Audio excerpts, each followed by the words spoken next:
huge social influencer and incredible following, today's podcast guest has been on a rollercoaster journey, and that's putting things mildly. Aside from her famous appearances as one of the true stars of the Real Housewives of Cheshire, Nicole Sealey is also a spokesperson for women in business. A serial entrepreneur, Nicole left school without a single qualification to her name, only to create a highly successful business at a young age, and then losing everything, becoming homeless along the way. Showing true resilience, grit, and determination gained from her father's support, she's built a multi-million-pound empire, raised 3 children, battled a rare form of cancer, and married the love of her life, former Premiership football star Joe Sealey.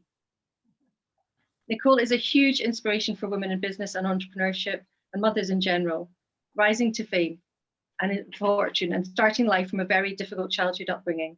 Today, she, along with Joe, are going to discuss her experience entering menopause, her approach to diet and exercise, and her top tips for dealing with perimenopause symptoms. Welcome to the show, Joe and Nicole. Thank you so much for joining us. We start off the show normally with a bit of an icebreaker, which is to ask about your morning routine.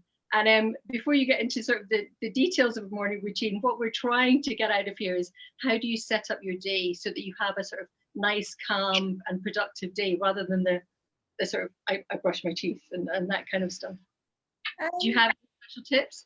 I mean, Joe's probably a little more routine than I am. Interestingly, I don't live my life by routine at all. I'm really, apart from obviously in business with you having a business plan clearly structured, but I'm always open to move and change. I don't plan holidays far in advance. So my morning routine is exactly that.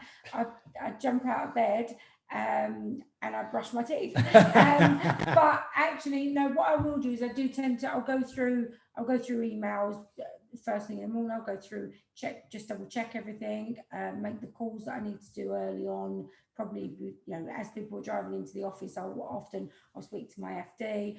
I like to check figures. And then I start my day. I think you read the paper as well. Oh, no, I love to read the newspaper as well. So actually I do, before I get out of bed, I do read the paper. And do you read it online or do you read the actual paper? No, I am an online girl. I am. And I'll flip from thing to thing. But Joe actually does have more of a routine. He goes in the gym. Much better than me. I get up. I have whatever coffee cup I'm going to use. I have 2 cups of water, 1 coffee. I go in the gym. Have a swim. I then go in the pool, lucky to a pool. I swim while I'm drinking another coffee every few lengths.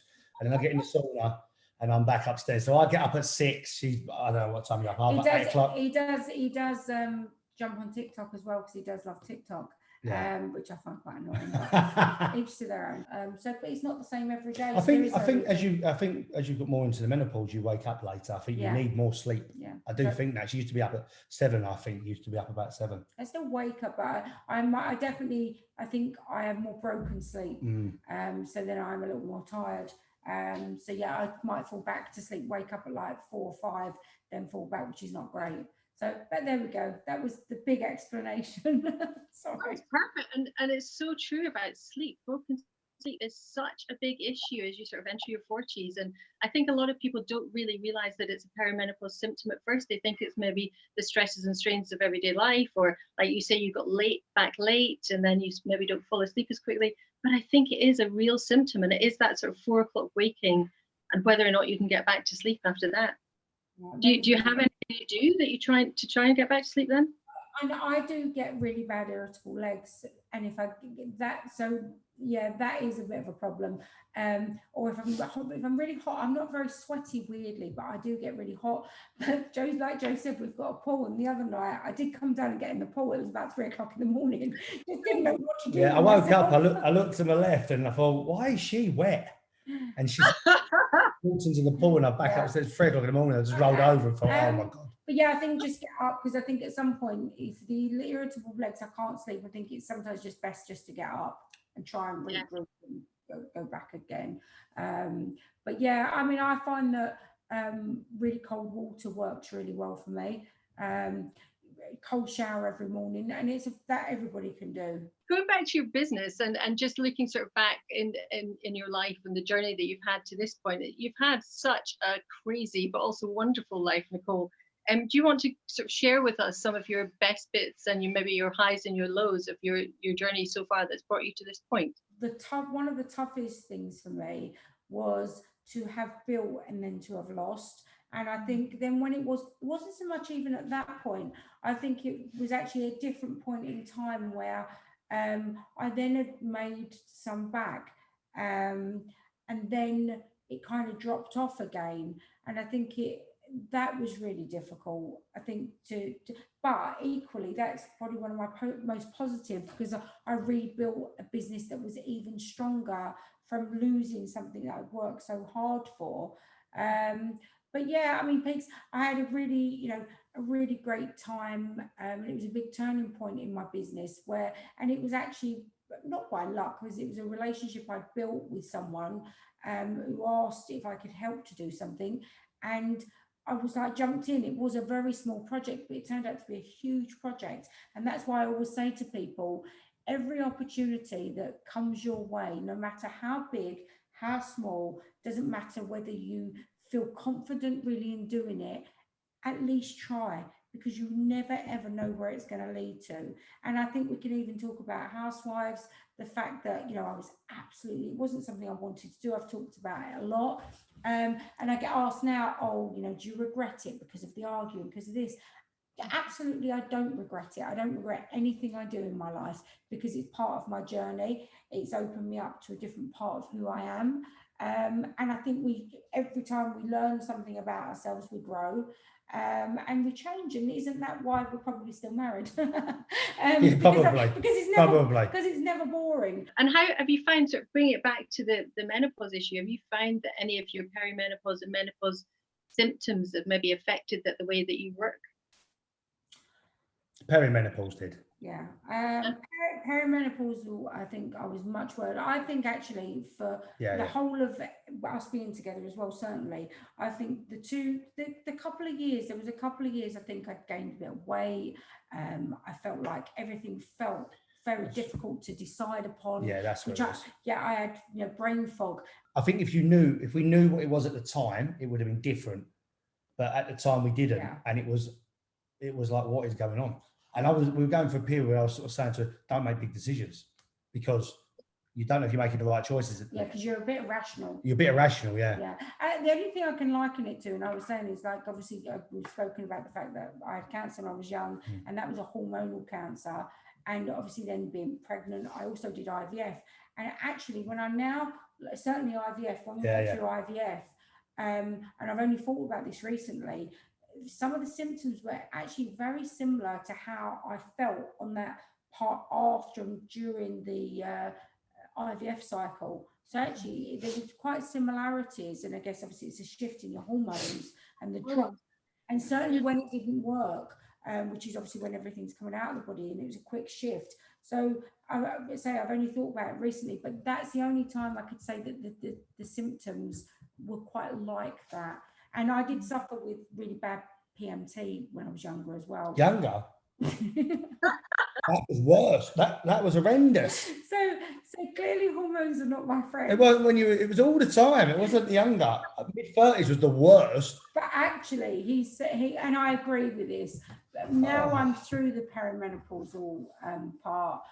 Although I do have some symptoms, I can control them, and I don't have that horrible. And if you're there or you know people, I can only describe it as a complete sinking feeling for no apparent reason. You could be walking down the road and it's like the world has just fallen out. I think we've learned tools to help cope with how you feel, things to change. Walking was a massive one. We discovered that made you feel better. So I'm going to try some form of like the Pilates, the reformer. You like reformer, don't you? So I'm going to try something for relaxation, and my joints, like as you probably know, the joints when I get out in the morning, it's not great. And because I can't take HRT, I am going to start having to address that a little bit more. Yeah, but I think walking and getting outside is such a good start, because it's the fresh air, it's the sort of being in nature. And if you've got time to chat with each other as well, that just grounds you too. It's such an important thing to do. And as you say, it's so easy for everybody to do. Everybody can just sit outside, even for 10 minutes. You can set aside time in your day to do that. So is that your top tip, do you think? Yeah, walking. Yeah, I walking. feel walking. And the other thing is, I think it kind of is almost just use the rule of thumb: eat slightly less, move more, and stuff like that. So I think the two things: Yeah. healthy diet. When I eat badly, I don't feel it's not about weight, because my weight is reasonably stable now. But actually, if I put something not great in my body, I don't feel good. So I think it is trying to eat clean, look at things that suit your body. And I say to everybody, there's no hard and fast rule. You have to find what works for you. So for me, if I'm feeling like that, I'll fast. It makes me feel great. So I'll do one meal a day and I'll fast, and I actually feel really good along with the walking. I think the top tips are, you got to communicate. If you've got a partner, I think failure to communicate is death in a relationship, because, and I think actually menopause is coming to the forefront. It's been around obviously forever, but I think the past generations haven't spoke about it with their partners, with their children, with anyone of any understanding. And you just think, my wife's changed completely. And I said a joke a little while ago. It's like, now I understand why men stand in the pub and say, my wife is driving me mad. But they're the men that go, oh, my wife's acting like I'm going down to the pub, where actually, whether it's you end up arguing or you laugh or you take mickey out of each other or whatever it is, the symptoms, we have that relationship where we can say anything to each other. So I can say to her, you're acting like an idiot. Do you know what I mean? And that helps. Do you know what was really interesting? I was in work yesterday. So everything that we're doing and talking about is really great. And there's a new guy that's just started, and we were all talking in the office because we're talking about as a business that each month this month is obviously Suicide Awareness Month. So we're just generally talking about how as a company we want to relate. And we did get talking about menopause. And the guy who's only just joined, he was like, honestly, he went, I would have been petrified. He said, but I actually watched the show that you've done on menopause. He said, and it really was a talking point. And he said, I've realised, he's been poorly actually. So he's been finding ways of talking about that. But he said, literally, I can't believe I'm now talking about menopause with my wife. So if we can help, just a few people, it's great. And like Joe said, communication. And I think you being so open about it is really helpful. And I think actually what's really nice is watching the pair of you talk about it, because that's quite unusual, because in the media at the moment, there's quite a lot of women talking about it. There's not that many men talking about it. So I think that's a really positive thing. Yeah, I think that it kind of happened, but it happened out of that by accident, really, didn't it? We didn't intentionally start thinking, let's talk about the menopause. No, you might not have menopause, but if you're a son, like say a father, whatever it is, a husband, you're going to be impacted by it. And yeah, I think the men actually, more you talk to them, they actually really want to help. They do. They actually do want to help their wives. They just don't know how to, or their partners or whatever it is. So yeah. Or even to know it's normal. And if your wife's a bit grumpy, or if she needs taken out for a walk, like you say, that is a normal life stage. It's not like your wife's just gone a bit crazy. Because of your cancer, I presume, is why you didn't take HRT. Have you spoken to anybody about what you should take? If you're taking any supplements, or if you've changed your diet at all? Okay, so supplement-wise, yes, I've tried them, but I don't stick to it. We've got a cupboard full of supplements. Yeah, I'm not very good at that. Just keeping your mind active. And I think it's things like when you're talking about sleep, like sleep. Maybe not even once a week, once every 10 days, I look at her and I go, you need to have a sleep. Yeah, send me to bed. Like, go and lay down. And she might sleep for 4 hours. And it ain't often, but when she needs it, go and sleep if you can. Do you know what I mean? Because that rest your brain and your body helps, and then you can have a walk, we can communicate, we can talk. So it's the tools of all of it together, depending on how your wife feels. So maybe I'm good at feeling how she feels because we spend a lot of time together. I mean, I'm very lucky to have that relationship. You are. Or I'm just a fantastic husband and she's lucky. But I think it's that knowing. We tend to historically always put ourselves last. But I think when you hit this period in your life, you have to try to take that time out, because you won't cope otherwise. So you have to have a little bit of me time, whether that's reading a book, going for a walk, to be the best person you can be. Yeah, and you know what? It's a funny feeling about the guilt, isn't it? But actually, what you're doing is, if you take care of yourself for half an hour and go for that sleep or something, then you can take care of anyone else. That's how I kind of justify it to myself, which is so weird, but it's how I deal with it. An adult lifetime to realise it, but yeah, I'm slowly learning. I'm loving this. I love your dynamic together, and I love that you're talking about it together so much. So I'm going to ask a weird question. Joe, what's your top tip for dealing with the menopause? Marry younger women. I thought he was going to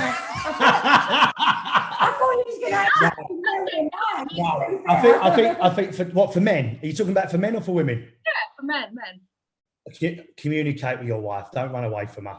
Communication. Yeah, like sit down and get it out in the open, because once you do get what it is, you'll feel better. You won't feel like she doesn't love you anymore, or you're arguing or whatever. You'll go, she feels like that. I think it's the key. Don't run away from your wife when she's feeling like it, because I think that also hurts her more than you, is what I actually think. And a lot of what I've learned about the menopause via the social media that I've done is that a lot of women feel left, or have been left, when they're in the menopause. And I think it just comes from lack of communication, ultimately, is what I think. Oh, no, for both ways. No, for both ways. Or is it these younger women? I don't know. No, it's communication. But we're lucky where we've got a relationship where nothing's taboo. We can talk about anything. So, we're lucky. As she can see, I have to have quite thick skin to be married today. It just comes out. I love it. And what about you, Nicole? Do you have a top tip? If there's one thing that you could say to our listeners? Yeah, I think don't feel guilty and learn a little self-care, because I think there's so many things I can say work or don't work, and everyone will be different, but actually don't feel guilty and have a little self-care, whatever that works for you. Guys, that has been an absolute joy. I cannot tell you how much I've enjoyed speaking to you. It's been absolutely brilliant. And there's nuggets in there, I think, for everyone to take away, men and women, which is great if we're talking about menopause. So thank you so much. Really enjoyed it. Another inspiring conversation. Hopefully you got some great takeaways. I certainly did. If you got a lot from this episode, please follow the show. With your support, this show can inspire and educate more women and their families and friends together. When you follow the Unpause the Menopause podcast, every new episode pops up in your feed, so you'll never miss one of these incredible conversations. And if there's someone in your life that you feel could really benefit from this episode, please share it with them straight away. Until next week, it's goodbye from me. See you back here for some more inspiring guest interviews around menopause matters, life, and everything in between.